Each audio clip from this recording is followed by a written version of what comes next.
Señor, dueño nuestro, qué admirable es tu nombre en toda la tierra. Por la belleza y la energía de las criaturas, podemos encontrar al autor de la belleza. En esto consiste la sabiduría humana. Os invitamos a un recorrido por los preciosos caminos del Antiguo Testamento, en concreto por 5 libros que se llaman los libros sapienciales. En ellos intentamos escrutar los caminos de la sabiduría humana, de la que también nos habla Dios. Dios nos enseña a ser sabios según Dios, sabios según lo humano. Recorramos estos libros preguntándonos cuáles son las claves para acertar en la vida. Bienvenidos a esta nueva sección de Cautivados por la Palabra, los libros sapienciales.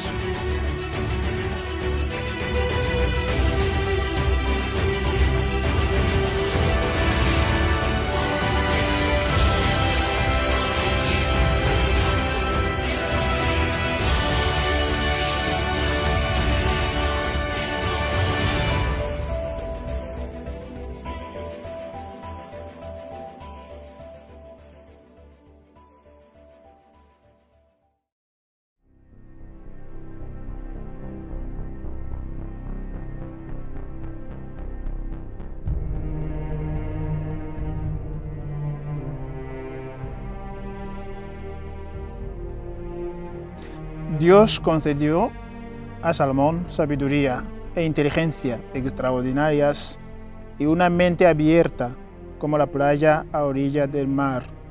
La sabiduría de Salomón superaba a la de todos los hombres de Oriente y a toda la sabiduría de Egipto. Superó en sabiduría a cualquier hombre.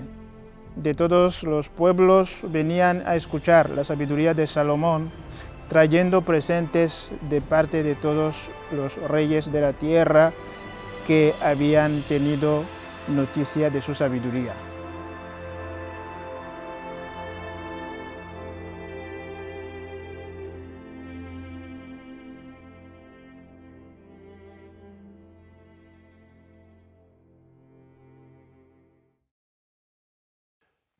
Comenzamos, por tanto, una nueva sección en nuestro canal, Cautivados por la Palabra, la sección dedicada a los libros sapienciales.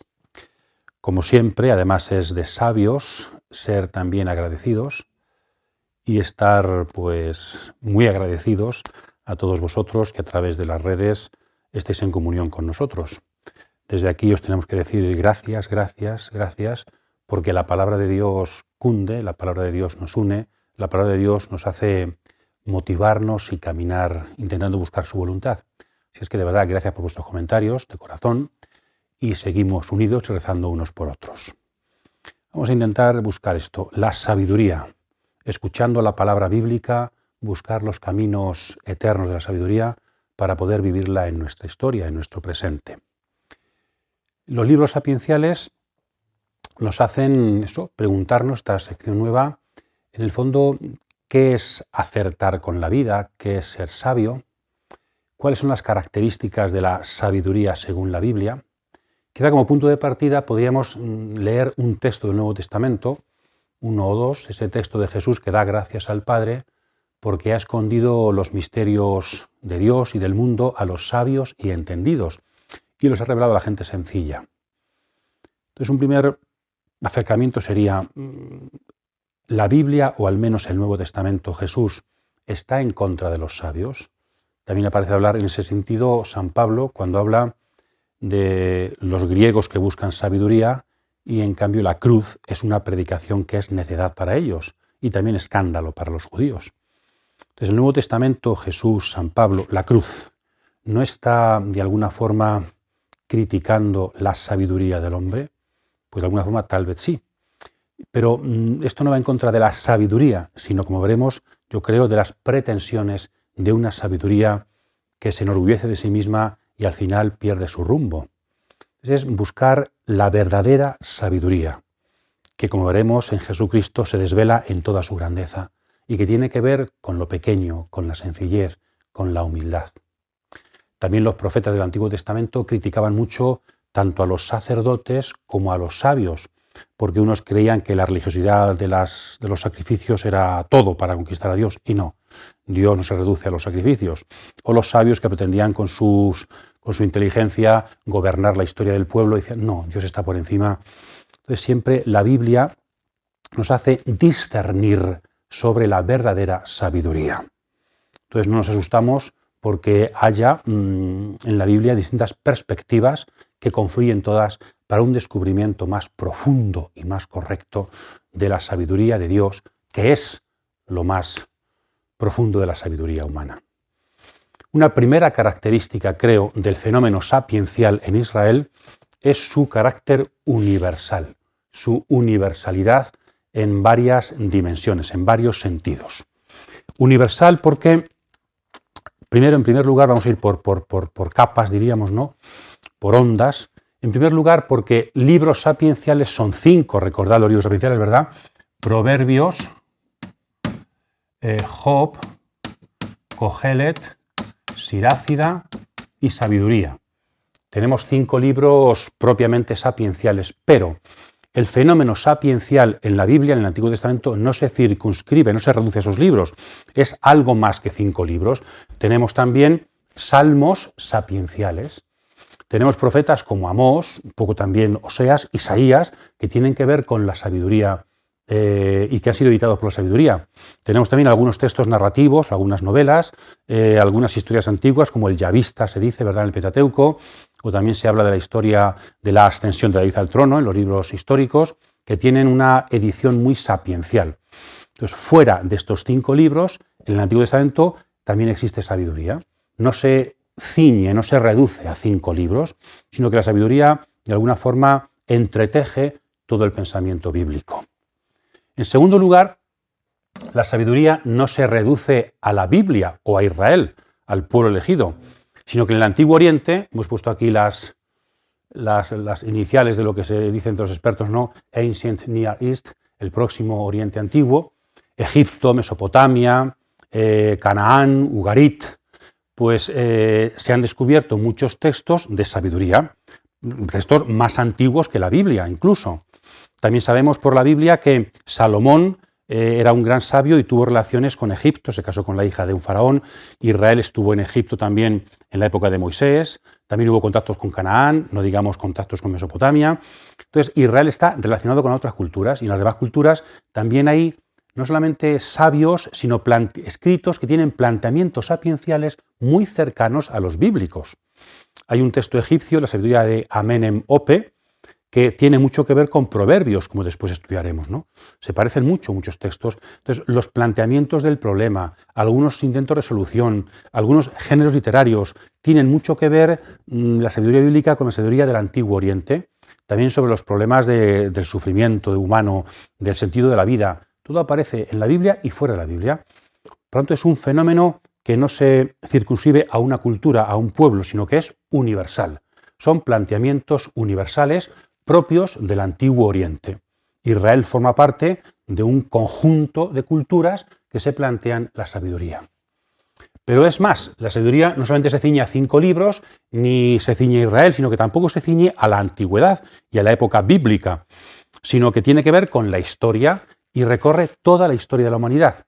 Podríamos decir que hay una historia de la sabiduría interior a la Biblia, hay una evolución, como también veremos al estudiar los libros sapienciales. No es lo mismo un sabio en el siglo X a.C. que en el siglo II a.C. o en época de Jesús. Ha habido una evolución de la sabiduría, una profundización histórica de la sabiduría.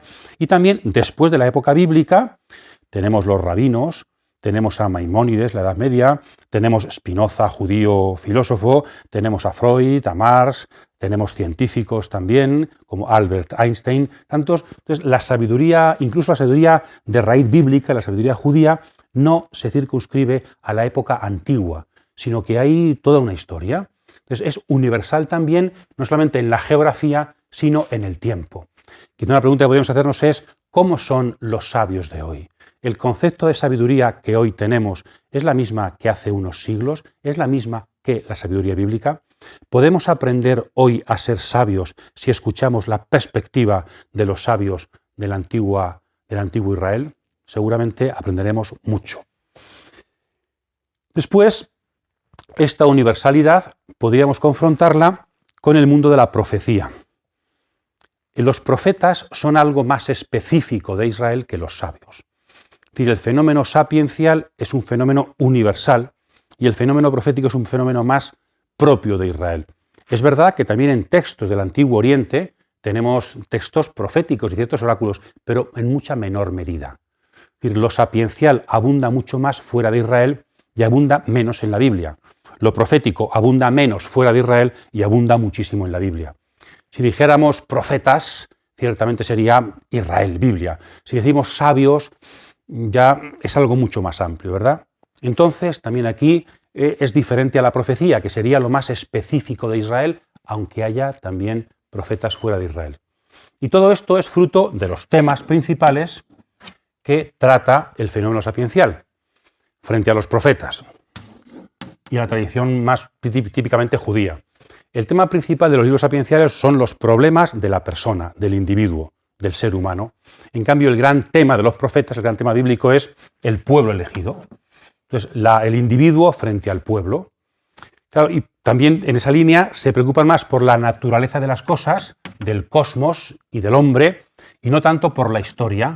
La historia es algo más propio de la Biblia, es algo más propio del fenómeno profético. Dios interviene en la historia. Y aquí es más una reflexión sobre la naturaleza. Esto parecería más religioso, esto siempre más humano, más racional, diríamos, ¿no? Y también, en relación con esto, los libros sapienciales reflexionan sobre lo común a todo individuo, porque le preocupa ser individuo, y todos los individuos somos comunes en todas las culturas. En cambio, la profecía, lo más típico de la Biblia es la elección del pueblo elegido. Aquí no hay elegidos, aquí somos todos iguales. Y aquí la esencia es un pueblo entre los demás pueblos. Entonces, debido a estas perspectivas, diríamos que la sabiduría tiene como característica una dimensión universal en sus planteamientos, en sus temas y en sus destinatarios también. Entonces, un tema muy bonito para plantearnos la relación entre Biblia y culturas, entre palabra de Dios y búsquedas humanas. También en la actualidad, ¿no? Diálogo de fe y cultura, fe y ciencia.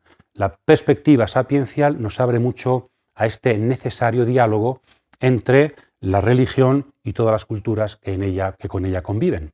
Es universalidad del fenómeno sapiencial en la Sagrada Escritura.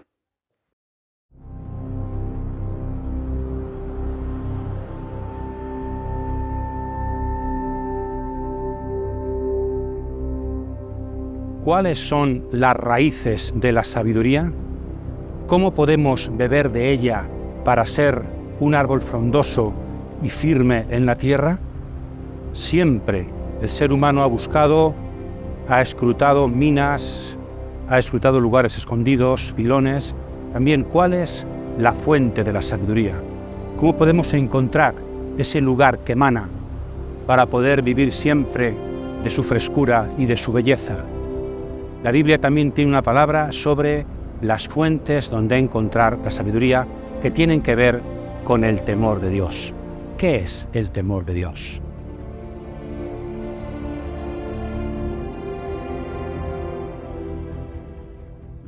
El hombre manipula el pedernal, revuelve el interior de las montañas, abre canales en las rocas y descubre objetos preciosos. Explora las fuentes de los ríos y saca lo oculto a la luz. Pero, ¿de dónde sale la sabiduría? ¿Dónde se encuentra la inteligencia? El ser humano desconoce el camino, no se encuentra en la tierra de los vivos. Este es nuestro Dios, y ningún otro es comparable a Él. Él descubrió el camino del conocimiento y se lo enseñó a su siervo Jacob y a su amado Israel. Después apareció en la tierra y convivió entre los hombres.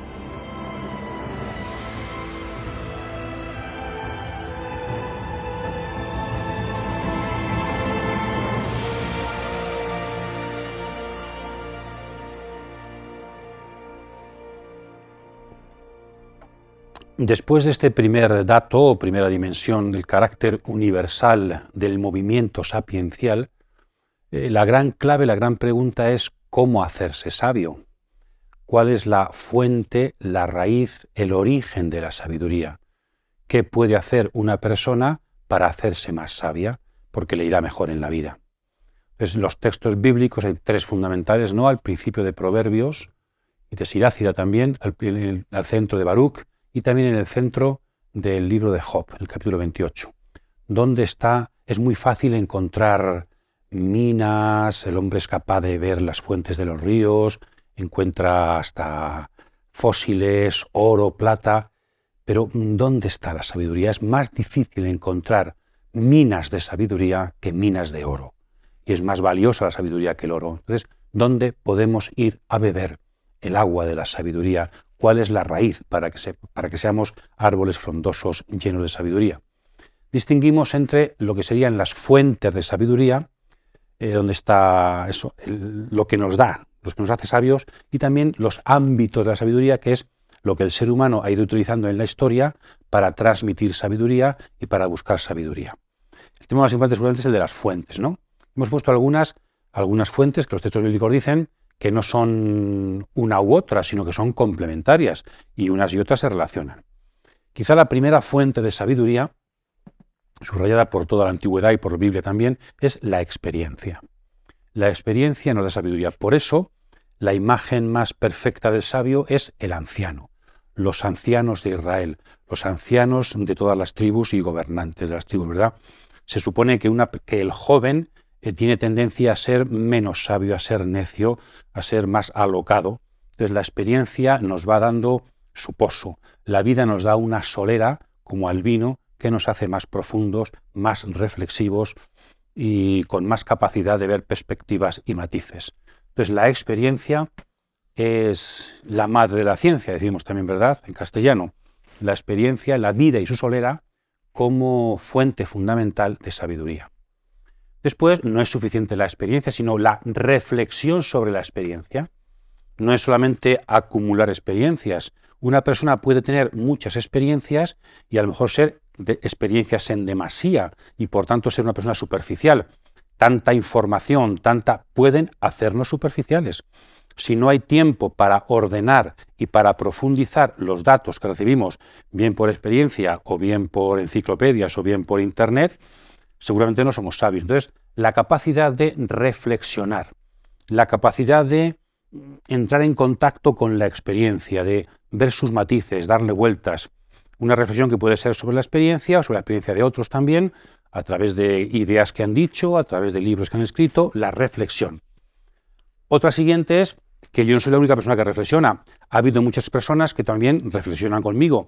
Entonces, el intercambio, el escuchar cosas de otro, y también a mí se me ocurren cosas que digo, es escuchar. La escucha también es una fuente fundamental de sabiduría. De hecho, en muchos textos bíblicos dice que el necio habla mucho y el sabio sabe escuchar. También dicen, verdad, simbólicamente, que Dios nos ha dado 2 oídos y una boca, porque tenemos que escuchar el doble de lo que tenemos que hablar. Una persona que habla mucho no tiene tiempo de escuchar y solamente sabrá lo que él sabe. Y lo expresará muy bien, pero solamente sabe lo que sabe. En cambio, la persona que escucha es capaz también de aprender lo que otros saben, porque él no llega a todos los sitios. 4 ojos ven más que 2, decimos, ¿verdad? Entonces, el intercambio, el diálogo, sería un poco la dimensión sincrónica de la comunicación. En un mismo tiempo, en una misma época, un conjunto de personas que nos conocemos, dialogamos, hablamos, leemos, muy bien. O también ese intercambio puede hacerse en el tiempo, a lo largo del tiempo, que sería la tradición, dimensión diacrónica. A través del tiempo hay un diálogo. Yo dialogo con la sabiduría de mis antepasados. Yo dialogo con lo que otros ya han descubierto, bien a través de libros o bien a través de la tradición oral, lo que me han transmitido.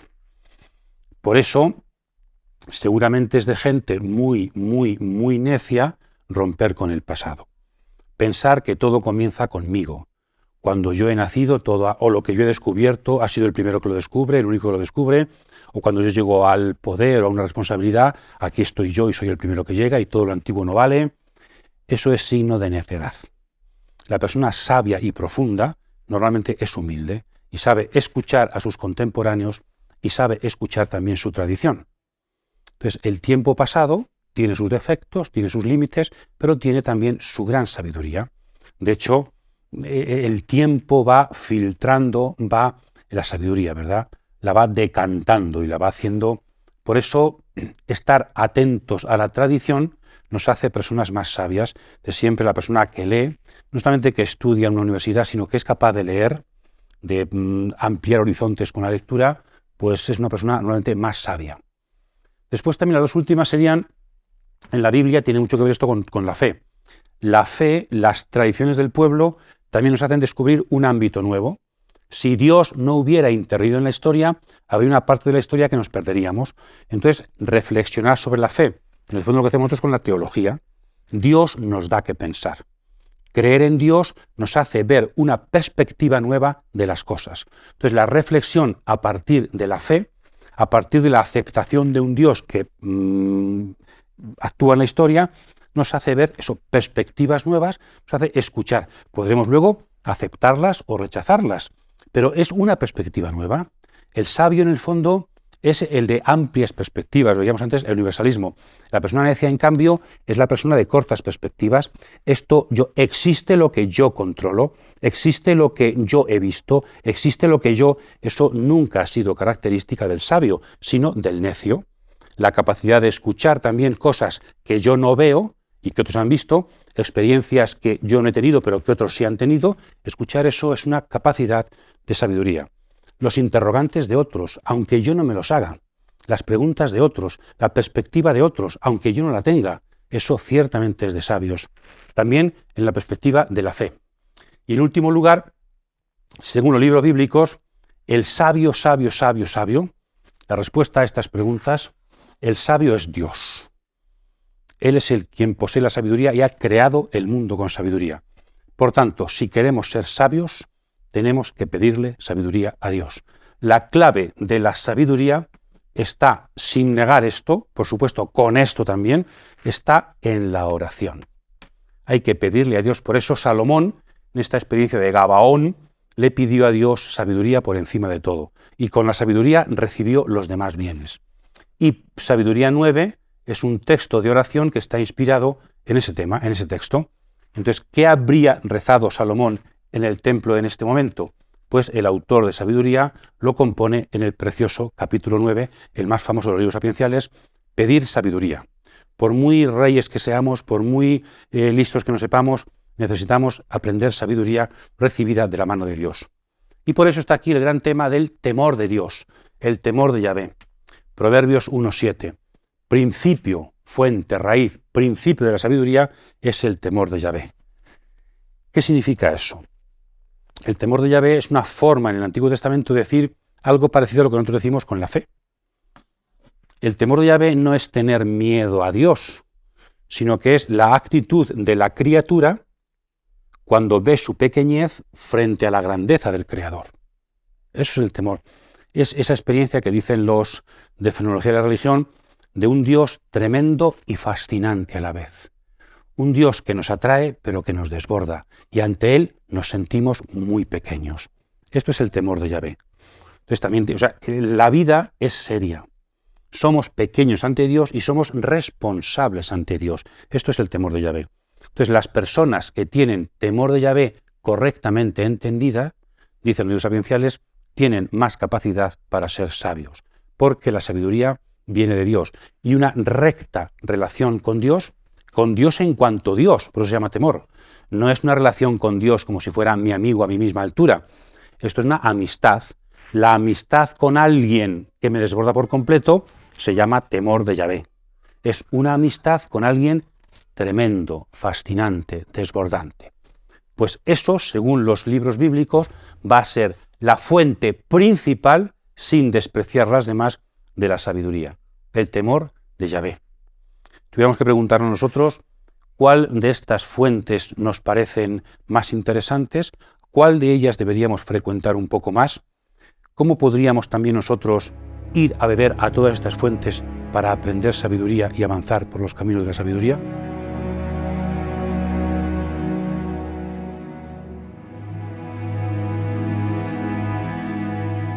Y decimos ahora una palabra sobre los ámbitos donde esa sabiduría decantada por la historia se ha ido transmitiendo, ¿no? El lugar quizá principal es la familia, desde antiguo y también hoy en día, ¿no? Porque además cuanto más pequeño es una persona, más esponja es, más capaz de recibir es. No es lo mismo aprender un idioma con 50 años que con 20 que con un año. No es lo mismo. Cuanto más pequeño, seguramente lo que aprendemos más se enraiza en lo profundo de nuestro ser y de nuestra psicología y hasta de nuestro subconsciente. Entonces la familia es el lugar principal de aprendizaje. La familia en el sentido actual de familia o la familia en el sentido antiguo de familia amplia, la tribu y el clan. Por eso una de las fórmulas principales que utilizan los libros sapienciales, sobre todo en las instrucciones, es hijo mío, aunque sea un maestro con sus discípulos, pero el maestro hace de padre, porque la sabiduría es una transmisión familiar, una transmisión de padres a hijos. El padre al hijo no solamente le transmite la vida, sino que le transmite cómo acertar en la vida. Transmite la vida y transmite la sabiduría para la vida. El padre que tiene experiencia, como tiene también cariño hacia el hijo, es el mejor ámbito para transmitir la propia experiencia, la de la familia, al hijo para que vaya aprendiendo. Pues la familia, digo, es el analogado principal, diríamos, el lugar por excelencia de la transmisión de la sabiduría. Quizá aquí un pequeño paréntesis pues sería, claro, las familias siguen siendo lugar de sabiduría, lugar donde se transmite hondura para la vida, discernimiento para saber afrontar los problemas y las complejas dimensiones de la vida.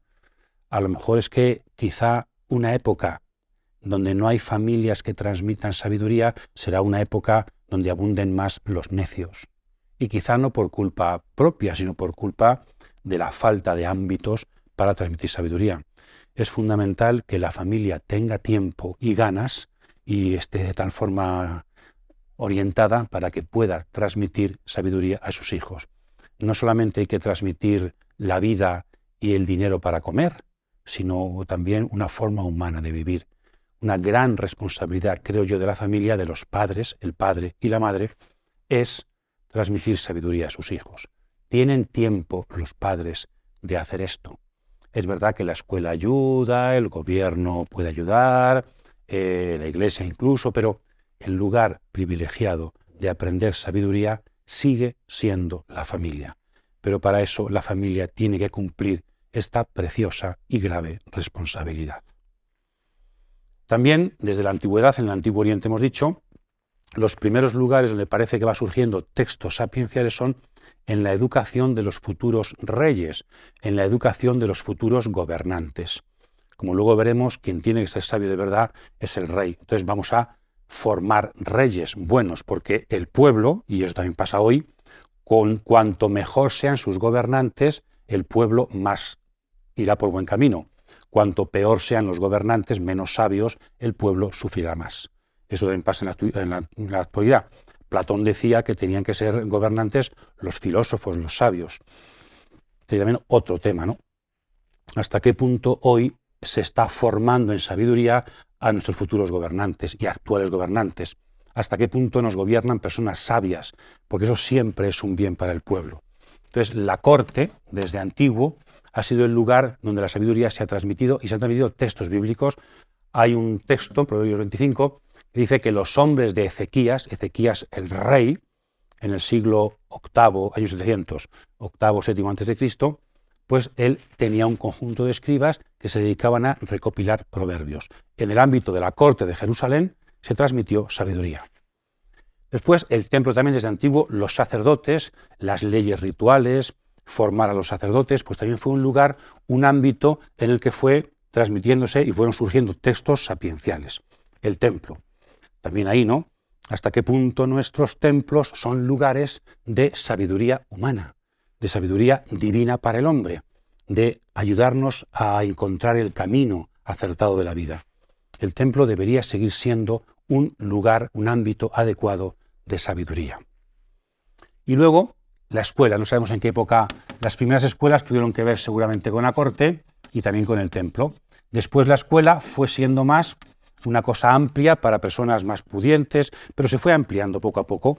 También con el tiempo, no sabemos cuándo, había escuelas más primarias y había escuelas más superiores, pero la escuela, aquí tenemos algún ejemplo en algunos textos bíblicos, he puesto ahí uno, van surgiendo las escuelas, también en torno más tarde a los rabinos, ¿verdad? La enseñanza de la Torá, cómo aprender los caminos de Dios. Pues eso, en la escuela poco a poco se van dando una sabiduría para todos. Como es universal, no solamente los reyes, sino que todos tenemos que aprender a ser sabios. Y por eso la escuela se va cada vez más democratizando. Y es un derecho, ciertamente hoy lo tenemos, lo entendemos todos, de toda la humanidad, de todas las personas, de todos los jóvenes y mayores, que puedan formarse en sabiduría. Es nuestra responsabilidad que a todos llegue la oportunidad de ser sabios. Pues ámbitos que desde siempre y también hoy son lugares propicios para adquirir sabiduría. Otra pregunta también, ¿es la escuela hoy en día lugar no solamente de aprendizaje de temas y teorías, sino donde se forman personas sabias? Pues eso sería lo deseable, ¿no? Porque de los gobernantes y de las personas sabias de un país, de una sociedad, depende mucho el futuro y el bienestar de esa sociedad. Fuentes y ámbitos de la sabiduría, fundamental para poder encontrar eso en concreto, donde podemos crecer en sabiduría. Pues aquí tenéis ofertas que la Biblia nos da para que podamos crecer en las claves de la vida.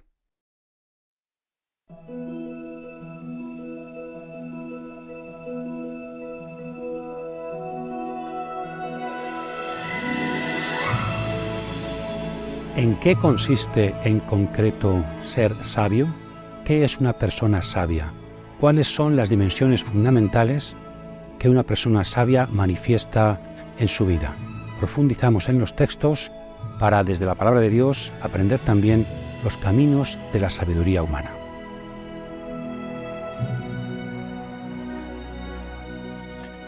ubuhanga murabana bukamenya ibyo ukora mwari kumwe igihe waremaga isi buzi ikigushimisha n'igitunganiye amategeko yawe butegeke buve mu ijuru ritagatifu aho utetse ku ntebe y'ikuzo ryawe ubwohereze kugira ngo buntere inkunga maze menye ikigushimisha kuko bwo buzi kandi bugasobanukirwa na byose buzanyoborana ubwitonzi mu myifatire yanjye kandi ikuzo ryabwo rinshyigikire.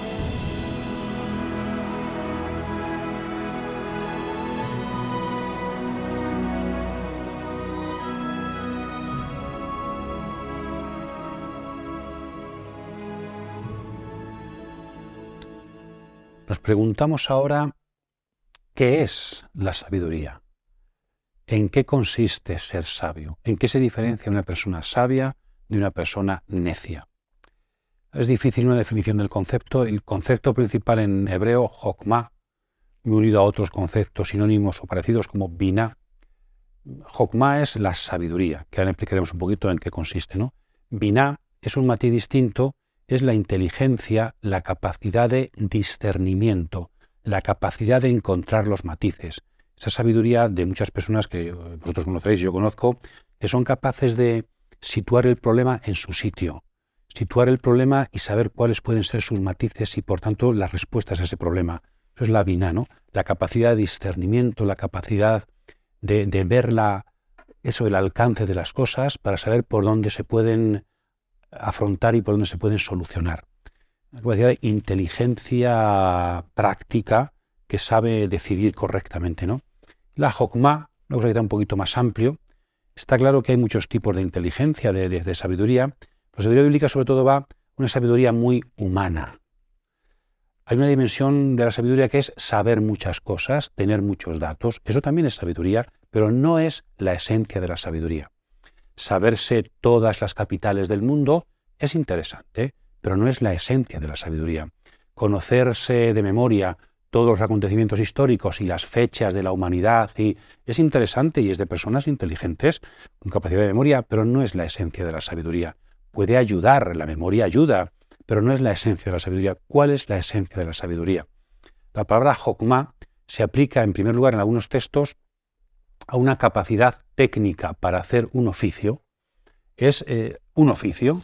Entonces se habla de carpintero sabio o herrero sabio, o personas que son sabios para labrar el oro en el templo de Jerusalén. Un carpintero sabio no es un carpintero que se sabe las capitales del mundo, no es un carpintero aficionado a la filosofía, no, es un carpintero que hace bien su trabajo. Y una clave fundamental de la sabiduría. La sabiduría es la capacidad de hacer bien, es un arte, de hacer bien tu oficio. Es un carpintero sabio, un herrero sabio, un maestro sabio. Es aquel que sabe realizar su propio oficio de una forma adecuada y bella. Aquel que sabe hacer bien lo que tiene que hacer. Capacidad técnica, por tanto. Claro, esta capacidad técnica, ¿cuál es el oficio más difícil? ¿Qué es más difícil, trabajar con la madera o trabajar con el hierro? Lo más difícil es trabajar, la materia prima más difícil es trabajar con personas. No es lo mismo conducir un rebaño, el pastor, que conducir a un grupo de personas. Entonces, por eso en la Biblia y fuera de la Biblia, el oficio que más sabiduría requiere es aquel que moldea personas, aquel que gobierna personas, aquel que dirige personas. Porque si te equivocas con el hierro, con la madera, hay un fallo, pero si te equivocas con las personas es difícil de cambiar las cosas. Entonces, de los oficios de la humanidad, el que más sabiduría requiere, el que más formación y agudeza humana requiere, es el oficio del gobernante. Cuando digo rey, en la antigüedad me refiero ahora a todo tipo de gobernante, ¿no? Lo decíamos ya antes. Por eso, ¿quién es el gran sabio en Israel? El Salomón. Los libros sapienciales se han aplicado siempre a Salomón, el gran rey sabio por antonomasia. Esto es una importante reflexión que deberíamos hacernos, ¿no? Y de alguna forma todos somos responsables. Citamos antes a Platón. Cuando nuestros gobernantes no son sabios, pues al pueblo le va mal. Cuando lo que prima no es la sabiduría y el bien de las personas, el bien del pueblo, sino la ideología, los intereses económicos, los intereses particulares, los intereses de grupo pues entonces no funciona, ¿verdad? Entonces, qué importante sería que hubiera un ambiente social en el que se propiciara que las personas que van a gobernar fueran personas profundamente sabias, con todo lo que eso significa, profundamente sensatas, que saben tomar las decisiones adecuadas y que buscan el bien de todos, como ahora veremos. Entonces, primera dimensión de la sabiduría, el aspecto técnico y el rey como imagen del sabio. Pero en este primer ámbito, en el ámbito sapiencial, todos de alguna forma somos reyes de nosotros mismos. Todos tenemos que gobernar nuestra propia vida. Todos tenemos un súbdito al menos, que soy yo mismo. Entonces, la sabiduría es la capacidad de gobernar la propia vida, de acertar en las decisiones que tengo que tomar. Por eso toda persona tiene que formarse en sabiduría para ser feliz, para acertar en la vida. De hecho, la Torá, la ley de Moisés, es esto, una ayuda de Dios para acertar en la vida. La palabra Torá viene del verbo yará, un verbo hebreo, como todos con 3 consonantes, yará, que significa acertar, dar en el blanco. La Torá es una instrucción. El Maestro Dios, a través de Moisés, nos da las claves para la sabiduría. Esto lo subraya fundamentalmente el libro del Deuteronomio. Somos el pueblo más sabio de la tierra, no por listos, sino porque el Señor, gran Maestro, nos ha dado la sabiduría, que es la ley, la palabra clave para acertar con la vida. Los caminos de Dios nos hacen felices. Bueno, pues todos estamos llamados a formarnos como reyes de nuestra propia vida para poder acertar y ser felices. Y también influimos en los demás, todos influimos en los demás. Entonces la sabiduría es acertar en la vida, tomar las decisiones con consecuencias humanas, con consecuencias que nos llevan a la felicidad. Después, además de este aspecto que podríamos llamar sapiencial, de vital, de experiencia, de acertar en la vida, en decisiones, está en la Biblia, no sé ahora, pero yo hablo de la Biblia, están el aspecto ético y el aspecto religioso. Según la Biblia, no se puede ser sabio si no se elige la bondad. Una persona muy inteligente, pero que es injusto, no puede ser sabio. No puede ser sabio, aunque consiga engañar a los demás, aunque consiga el que más vende de su producto, aunque consiga llegar a ser el principal político de... No es una persona sabia. La injusticia impide la sabiduría. Hay una adecuación entre sabio y justo. No se puede ser sabio e injusto, según la Biblia, insisto. Se puede ser justo y un poco ignorante, quizá, pero no se puede ser sabio si no se es justo. La dimensión ética de la sabiduría, porque el ser humano es un todo y la bondad forma parte del ser humano. Entonces, si uno utiliza su inteligencia para hacer el mal, para aprovecharse de los demás, no es una persona sabia. Será un listillo, será muy inteligente, tendrá muchas carreras, conseguirá sus objetivos, pero no es una persona sabia. La persona sabia siempre es justa, busca el bien de los demás. Y lo que es aún todavía más fuerte y más, el aspecto religioso. Hemos dicho que Dios es el único sabio y el temor de Yahvé es la fuente principal de sabiduría. Entonces hay también una adecuación entre sabio y piadoso. El impío, según la Biblia, no puede ser sabio. Si una persona niega los caminos de Dios, de la sencillez, no puede ser sabia, según la Biblia. Porque Dios también forma parte del ámbito humano. El ser humano no es solo acciones, es también ética y es también trascendencia. Si eliminamos la dimensión ética o la tergiversamos y la dimensión trascendente del ser humano, no podemos ser humanos. Entonces no somos sabios. Entonces, para la Biblia hay una apuesta clara por esa dimensión religiosa del sabio. Es verdad que también es cierto lo contrario, me atrevería yo a decir. No se puede ser sabio si no se tiene una relación profunda con Dios.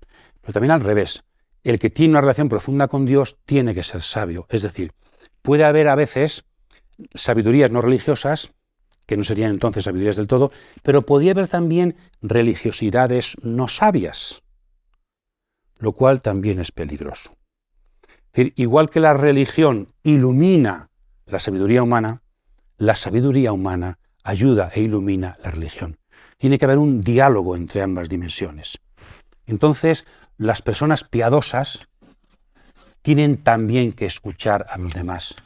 No se puede ser una persona piadosa que es fundamentalista, que no escucha, que solamente cree lo que él ve y lo que no es una persona sabia, y por tanto tampoco puede ser una persona verdaderamente religiosa. Entonces la sabiduría humana y la actitud del temor de Yahvé se iluminan mutuamente y aprenderíamos mucho si bebiéramos de ambas dimensiones y las relacionáramos. Cuanto más sabios, más religiosos; cuanto más verdaderamente religiosos, más sabios. Pues aquí tenemos las dimensiones fundamentales de la sabiduría según la Biblia. 3 dimensiones, ¿verdad? La dimensión sapiencial humana, la dimensión ética y la dimensión religiosa. Podríamos también dialogar con la Biblia. ¿Estamos de acuerdo en estas dimensiones? ¿Hasta qué punto conocemos personas efectivamente que van por aquí? ¿Hasta qué punto la experiencia desmiente un poco esto? ¿Hasta qué punto estamos o no de acuerdo con esta perspectiva? Es importante también dialogar. Escuchamos a la reflexión bíblica y desde ahí también dialogamos en lo que nos pueda iluminar. Creemos que es palabra de Dios, pero palabra de Dios que tiene que ser interpretada y dialogada y asumida por nuestra libertad y por nuestra reflexión. Os invito a pensar y a dialogar con los demás sobre esta preciosa, desde mi punto de vista, perspectiva de la sabiduría bíblica, que es compleja, pero a la vez muy sencilla y muy humana.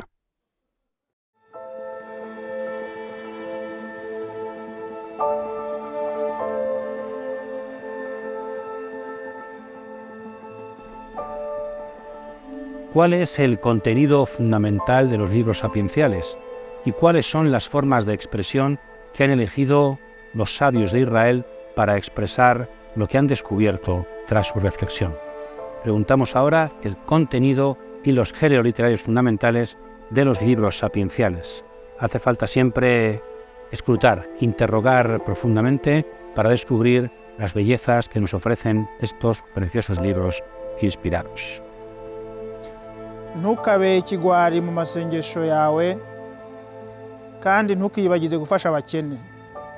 Ntugaseke umuntu washavuye ku mutima, kuko gucisha bugufi abantu no kubakuza bifite nyirabyo. Ntuzaremere ibinyoma umuvandimwe wawe, kandi uzirinde no kubeshyera inshuti. Uzirinde ikinyoma cyaguturukaho nta kamaro kigira na busa. Ntugasakuze mu ikoraniro ry'abasheshe akanguhe kandi musenga. Ntugasukiranye amagambo. Ntukange imirimo inaniza, habe n'uwo guhinga imirima wagenwe n'umusumba byose.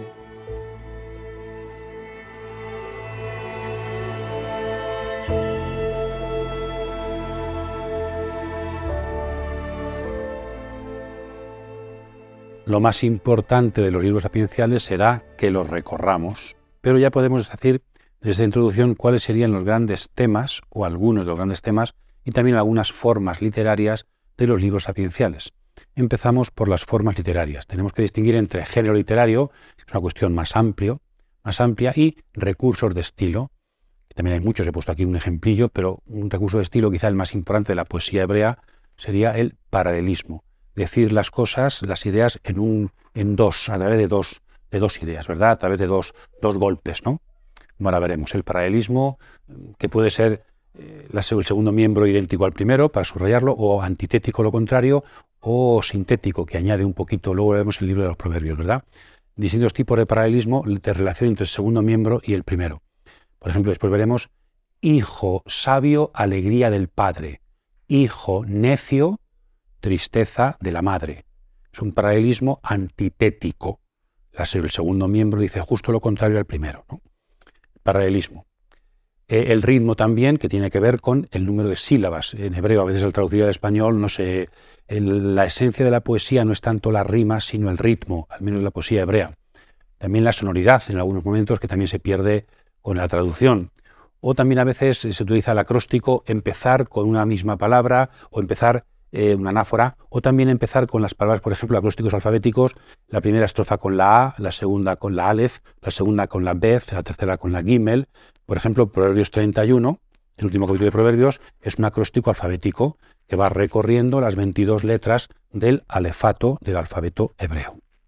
Entonces son algunos recursos de estilo, porque los sapienciales son verdaderos poetas del lenguaje. Es importante para la sabiduría también la forma de expresarse. Ser sabio tiene un poco que ver con la forma de expresarse. Por eso los libros sapienciales son también libros de arte literario, libros un poquito artísticos. Y después, géneros literarios hay muchísimos. El más característico y el más importante es el proverbio, en hebreo mashal, parecido a nuestros refranes, ¿verdad?, castellanos. El mashal, que es el más simple, hay mashales, proverbios más complejos, pero el más simple es el que hemos dicho, con un paralelismo sencillo.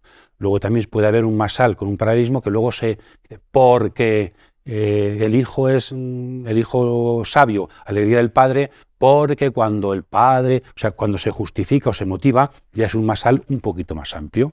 Pero el libro de los Proverbios, por ejemplo, a partir del capítulo 10, es un conjunto precioso de proverbios muy sencillos y muy dicientes, ¿no? Entonces, el mashal. También es importante que tengamos para interpretar un texto, es importante que sepamos estas reglas. Cuando se dice, vuelvo al ejemplo, el hijo sabio es alegría del padre, el hijo necio es tristeza para la madre, no significa que el padre se lleva todo lo bueno y la madre se lleva todo lo malo. Por las reglas del paralelismo, está diciendo que el hijo necio es malo para todos y el hijo sabio es bueno para todos. O sea, el poner al padre y al sabio por un lado y a la madre y al necio por otro lado es una forma de dar una idea a través del paralelismo, a través de poner ideas unas junto a otras, pero no significa que distingamos, o sea, si entendemos las reglas del paralelismo, las formas de expresión, entenderemos el significado de conjunto. no separamos las cosas. Eso a veces nos llevamos ciertas ideas falsas porque no entendemos las reglas de la expresión literaria. También muy importante la instrucción, es la primera parte de Proverbios, por ejemplo, capítulos 1 al 9, donde es pues, un padre o un maestro que le da a un discípulo o a un hijo una serie de consejos, casi siempre con la fórmula hijo mío y con imperativo, ¿no? Hijo mío no hagas, hijo mío haz esto, hijo mío. Eso es más largo que el proverbio, es un conjunto de enseñanzas, de consejos de un maestro a sus discípulos, la instrucción. O también el diálogo, todo el libro de Job es un conjunto de diálogos. Hemos dicho que el diálogo es fuente de sabiduría, pues también el diálogo es una forma de expresar la sabiduría. O un poema autobiográfico, como la experiencia es fuente de sabiduría, pues yo cuento mi experiencia por si a los demás les vale. También en Proverbios tenemos algún texto de estos. Entonces, algunos géneros literarios, el más importante es el proverbio y el segundo la instrucción. Pero tenemos otros géneros literarios menores. A veces algún enigma, alguna vez, la solución diferida. Bien, son géneros menores, mucho menos presentes en los libros sapienciales. Y luego los grandes temas. Hemos dicho que el gran tema es el hombre y sobre todo su relación con Dios. El hombre y el cosmos en su relación con Dios. Pero lo que importa es la perspectiva humana. ¿Qué tenemos que hacer para ser hombres en plenitud? Para ser personas cabales, para ser personas que aciertan en la vida. Y desde ahí algunos temas concretos, consejos para una vida sabia. Los temas de la sabiduría son los temas prácticos de la vida humana. Cómo acertar en la vida, consejos para sembrar y que podamos tener fruto. Entonces, muy importante, un gran tema práctico que aparece mucho en los libros sapienciales, también en el Nuevo Testamento, es la importancia de la lengua, del hablar, lo que hablamos, con quién hablamos, la importancia de escuchar. Entonces, quien mantiene a raya la lengua es una dimensión fundamental de la sabiduría, ¿no? La importancia, hay muchos proverbios sobre la lengua y los peligros del hablar. También la pereza, ¿no?, frente al trabajo. La diligencia es un tema sapiencial por antonomasia, el esfuerzo. No se puede ser sabio y perezoso. No se puede querer acertar en la vida y no trabajar. O también la amistad, la relación con los demás o el amor. En Proverbios, también en Sirácida, sobre todo en Proverbios, se dedica mucho, porque está sobre todo dirigido a varones, el tema de la elección de mujer.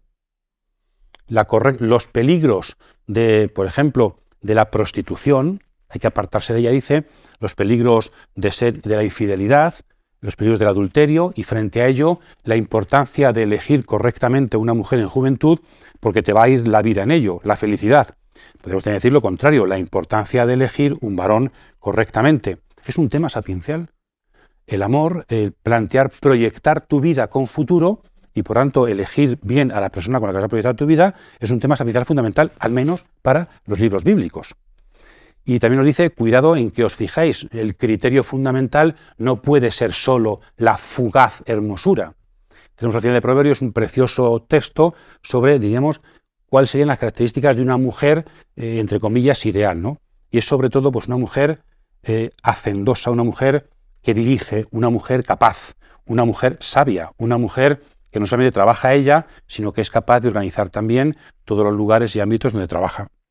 Bueno, pues ahí un tema fundamental de la literatura sapiencial es la sexualidad, el amor, porque nos va mucho en ello. Entonces, ya digo, rechazar cosas y elegir correctamente cosas. Hay algún poema precioso de un lirismo muy profundo, el libro de Proverbios, que bueno, algún día tal vez trabajaremos. Y yo querría subrayar un tema fundamental de todo este ámbito de lo humano y el cosmos, que es la teoría de la retribución, que quizás sea la base fundamental del movimiento sapiencial. Y lo hemos dicho antes, cuando hemos dicho la relación entre ser justos y ser sabios. Al justo le va bien y al necio, al injusto, le va mal. Dios, diríamos nosotros, Dios premia a los buenos y castiga a los malos. Por eso, porque merece la pena la justicia, tenemos que insistir en ella.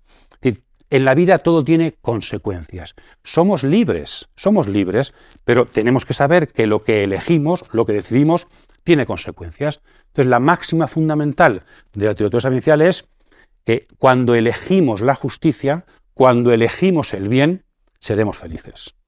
Y cuando elegimos el mal, seremos infelices. Y aquí podríamos dividir o organizar los 5 libros sapienciales, yo creo, desde esta teoría, en 3 bloques, que si hubiera existido entonces Hegel, diríamos tesis, antítesis y síntesis. ¿Qué son Proverbios y Sirácida? Son los representantes de la teoría tradicional. Aquí no se pone en duda esa teoría. Al justo le va bien y al injusto le va mal. Tanto Proverbios como Sirácida tienen de fondo esa teoría tradicional, que no es solo antigua. Proverbios es un libro antiguo, pero Sirácida es un libro del siglo II. Es un libro ya de la época griega, helenística. Entonces, tanto un libro antiguo como un libro moderno relativamente pertenecen a la sabiduría tradicional, aceptan el axioma tradicional de la sabiduría. Merece la pena elegir la justicia. Tesis. Antítesis. Tenemos 2 libros contestatarios. Una sabiduría más intelectual, más interrogante, más... Ambos nos dicen, no estamos de acuerdo con esa teoría. Mi experiencia, la experiencia desmiente esa teoría. ¿Cómo decirlo? La teoría de la retribución no es suficiente para explicar las cosas que pasan en la vida. Job lo hace desde una experiencia existencial de sufrimiento propio. Yo soy justo y estoy sufriendo muchísimo. Dios no puede ser. La justicia no funciona. Es un problema, hoy diríamos, con palabras actuales, de teodicea.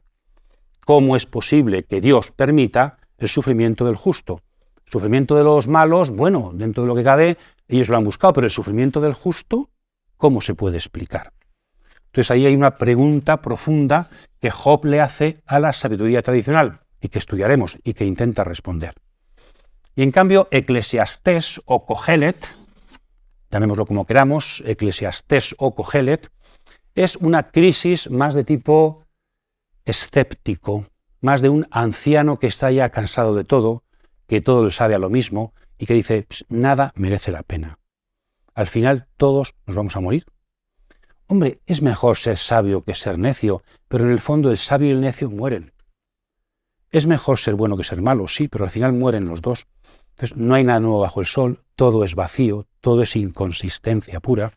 Entonces, ya sé que me han dicho que al justo le va bien y al malo le va mal, pero yo veo que hay justos sufriendo y que hay necios disfrutando. Por lo tanto, dice Cogelet, la sabiduría tradicional no me es suficiente. Y lo vivo pues con cierta paz, pero también con un interrogante que no acabo de responder.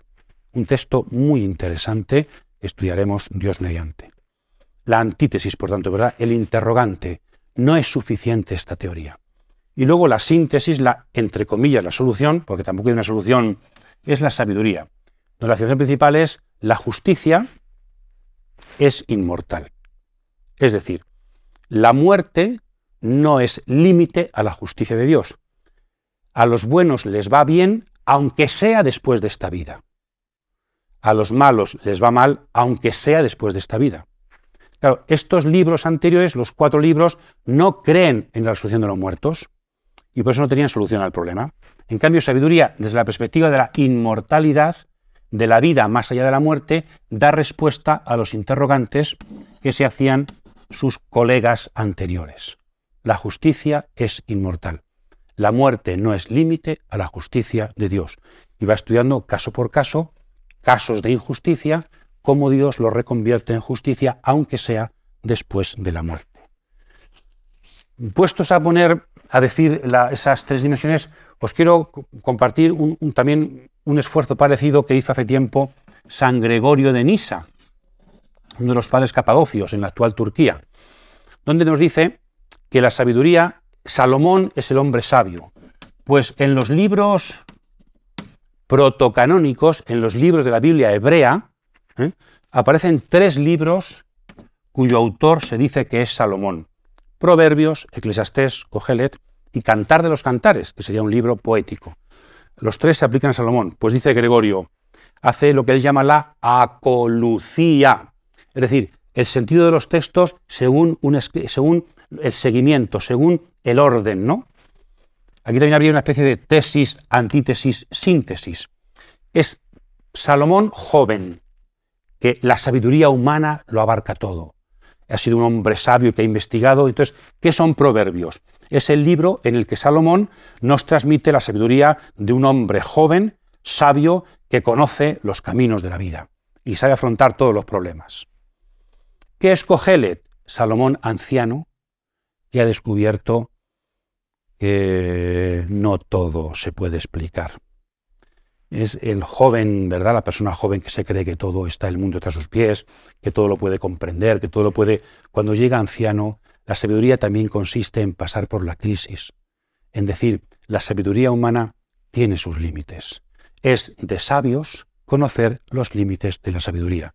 Y eso es lo que expresa Salomón, anciano, en el libro de Cogelet. ¿Y qué es Cantar de los Cantares?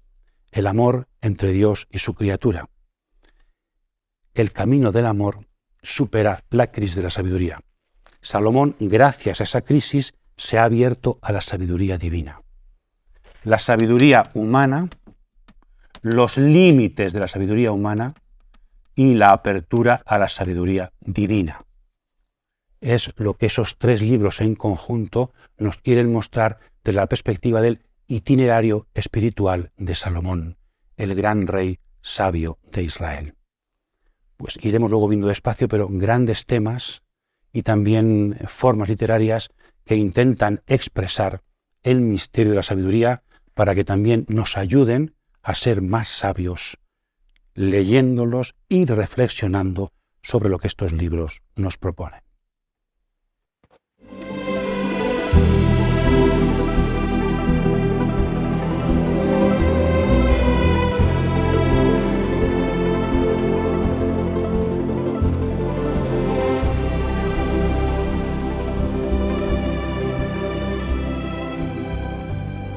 Trabajaremos, por tanto, Dios mediante, en esta nueva sección, estos 5 libros sapienciales y lo haremos en el orden que hemos dicho de la teoría de la retribución.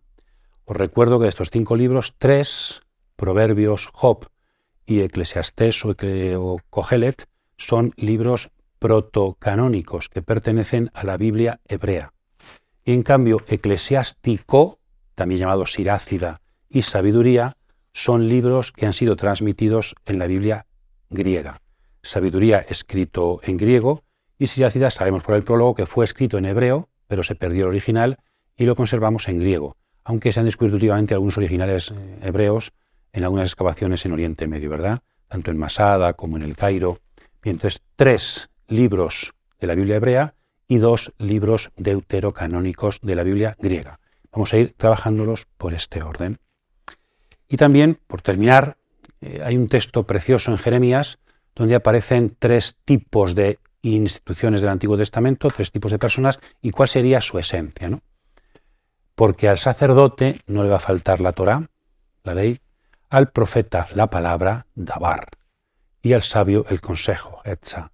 Entonces, ¿cuál es la función típica del sabio? Todos tenemos que ser sabios en la vida. Pero hay una institución de sabios que nos ayudan a los demás a ser sabios, nos aconsejan, no para obligarnos a nada, sino para abrirnos perspectivas.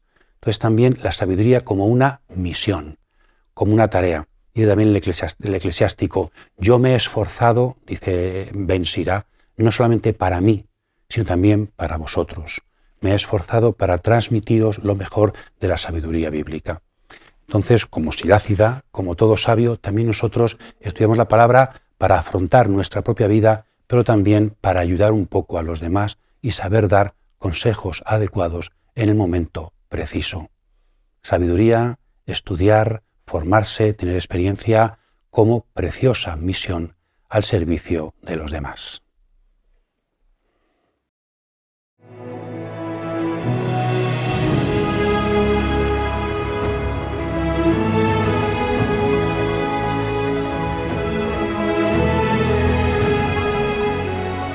Invitados a escrutar la palabra para descubrir la belleza de la sabiduría de Dios, que nos habla también de sabiduría humana. Cautivados por la palabra, cautivados por tanta belleza como Dios ha puesto en nuestra vida.